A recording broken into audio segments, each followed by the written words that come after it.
खर्च नहीं हुआ। 34% फेल किया।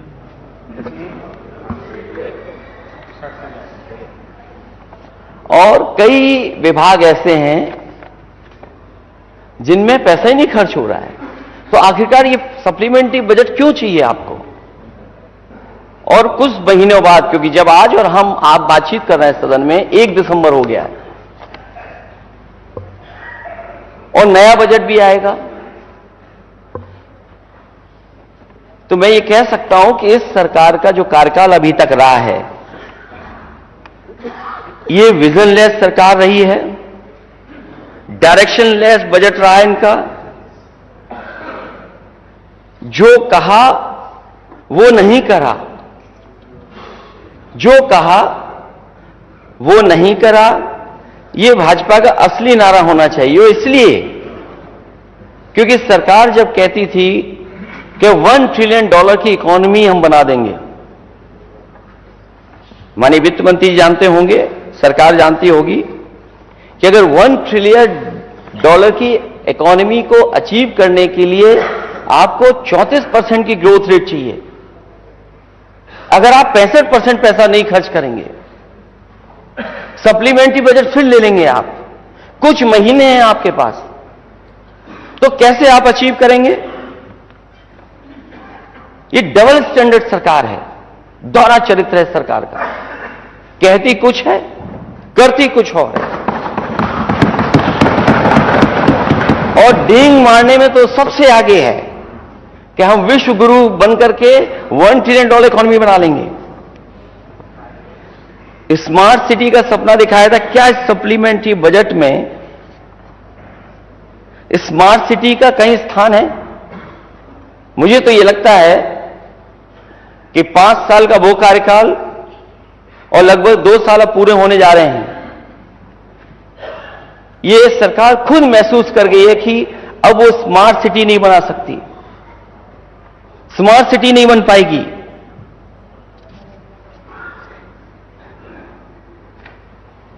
और अगर कोई काम चल भी रहा होता है तो इस सरकार को पता है कि चलती चक्की में रोड़ा कैसे अटकाना है।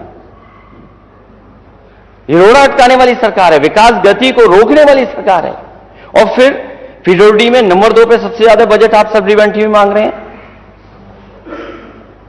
आप पूर्वांचल एक्सप्रेसवे, बुंदेलखंड एक्सप्रेसवे में, उसमें भी पैसा मांग रहे हैं। कब उद्घाटन हुआ था? हमारे माननीय सदस्यों को याद होगा किस जमाने में उद्घाटन हुआ, और आज भी पैसा मांग रहे हैं उसके अंदर। दूसरा बुंदेलखंड एक्सप्रेसवे, उसके लिए भी पैसा मांग रहे हैं आप। तो सरकार को स्वीकार करना चाहिए कि वो जो उद्घाटन हुए थे वो आधे अधूरे उद्घाटन थे, आधे अधूरे उद्घाटन थे। और अगर बजट नहीं खर्च हो पा रहा है तो सरकार को स्वीकार करना चाहिए कि पुअर गवर्नेंस है उनकी। और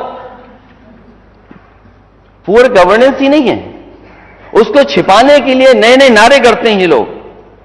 और फिर इतने बड़े साइज जो बजट का आप बना करके रख रहे हैं, तो जब खर्च ही नहीं हो रहा तो आखिरकार क्यों इतना बड़ा बजट आपको चाहिए? इसलिए जब बड़े बजट से, जो मुख्य बजट था, उससे डेवलपमेंट नहीं हुआ तो ये सप्लीमेंट्री बजट से कौन सा डेवलपमेंट हो जाएगा? हालांकि ये सरकार आंकड़े कम मानती है, लेकिन फिर भी एक प्रतिष्ठित मैगजीन के मैं आंकड़े रखना चाहता हूं ओवरऑल इकोनॉमी के बारे में। मुझे याद है अध्यक्ष महोदय, आपके सामने ये बात रखी गई थी कि प्रदेश का सबसे बड़ा बजट इस बार पेश हो रहा है। और जब सबसे बड़ा बजट पेश हुआ तो आपकी अर्थव्यवस्था जब तुलना होती है और प्रदेशों से, तो आपका स्थान कौन सा है? 18वां स्थान है आपका। पूरे देश में जब प्रदेशों की अर्थव्यवस्था की तुलना होती है तो जो सबसे प्रदर्शन करने वाले राज्य, उसमें उत्तर प्रदेश 18वें स्थान पर है। और मान लीजिए सरकार ने अगर इतना बड़ा बजट और इतना सहयोग, जो डबल इंजन सरकार बोलती है, तो सुधार तो दिखना चाहिए। लेकिन देश की एक प्रतिष्ठित मैगजीन ने जब सर्वे किया, उसमें भी सर्वाधिक सुधार वाले बड़े राज्यों में अर्थव्यवस्था किस स्थान पर है आपकी? आपकी 14वें स्थान पर है। ये आंकड़े हम विपक्ष के लोगों के नहीं हैं, ये प्रतिष्ठित मैगजीन है। मैं जानता था। अध्यक्ष महोदय, मैंने पिछली बार भी आंकड़े टेबल किए थे, लेकिन वित्त मंत्री मुझे कौन से किताब का है? वित्त मंत्री हैं आप क्यों गुमराह कर रहे हो मुख्यमंत्री जी को?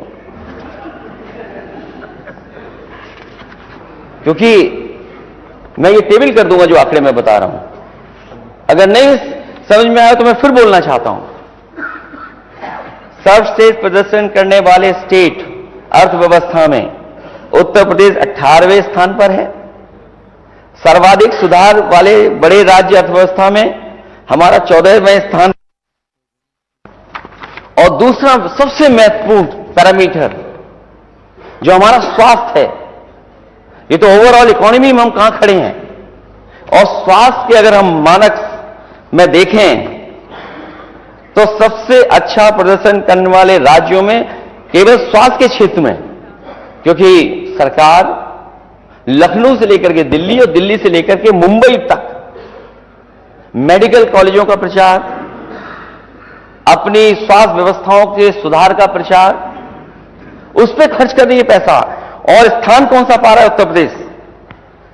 ओवरऑल ग्रोथ में, इकोनॉमी में थे आप 18 में, इसमें स्वास्थ्य में 19वें नंबर पर, 19वें नंबर पर स्टेट पहुंचती है।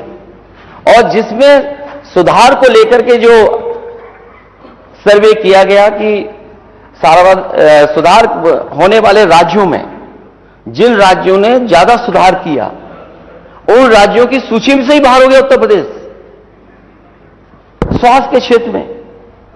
और ये सरकार जानबूझ करके कर रही है। सरकार ये जानबूझ करके इसलिए कर रही है क्योंकि सरकार ये चाहती है कि सरकारी अस्पतालों में इलाज ना हो, प्राइवेट अस्पतालों में इलाज हो।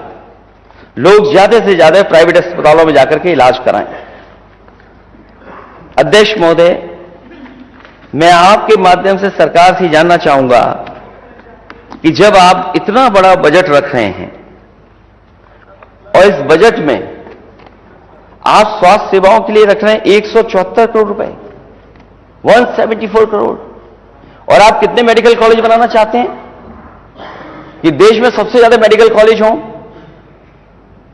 और मैंने अध्यक्ष महोदय कई बार इस सदन में कहा कि इस सरकार ने कोई भी एक जिला अस्पताल नहीं बनाया जिसमें गरीबों को पूरा इलाज मिल जाए। न नया बनाया, न पुराने अस्पतालों में सुधार किया। और उसका परिणाम यह है कि गरीब को मजबूरी में प्राइवेट अस्पतालों में जाना पड़ रहा है। मैंने जानकारी की तो सबसे ज्यादा लोग अगर अस्पतालों में आ रहे हैं तो आपके जितने प्रेस्टिजियस हॉस्पिटल्स हैं लखनऊ के, चाहे वो पीजीआई हो, केजीएमयू हो, चाहे लोहिया हो, चाहे बलरामपुर अस्पताल हो, वहां लोग धक्के खा रहे हैं। इलाज के लिए उन्हें इंतजार करना पड़ता है। दलाल खड़े हुए हैं इमरजेंसी पर, और वो दलाल जैसे ही मरीज आता है, दलाल लेकर के चला जाता है प्राइवेट अस्पतालों में। इस सरकार ने मंत्री जी की ड्यूटी लगाई कि देखिए कि अस्पताल में एडमिट हो रहे हैं कि नहीं हो रहे हैं। ये सच सरकार स्वीकार करे कि हां, मंत्रियों की ड्यूटी लगाई थी कि नहीं लगाई थी। अध्यक्ष महोदय, मैं भी कहना चाहता हूं, सरकार का कोई भी नुमाइंदा किसी सरकारी अस्पताल में आज चला जाए, एक अस्पताल में सरकार चली जाए, एक अस्पताल में मैं खुद जाना चाहता हूं, देख के आइए क्या हालत है अस्पतालों की।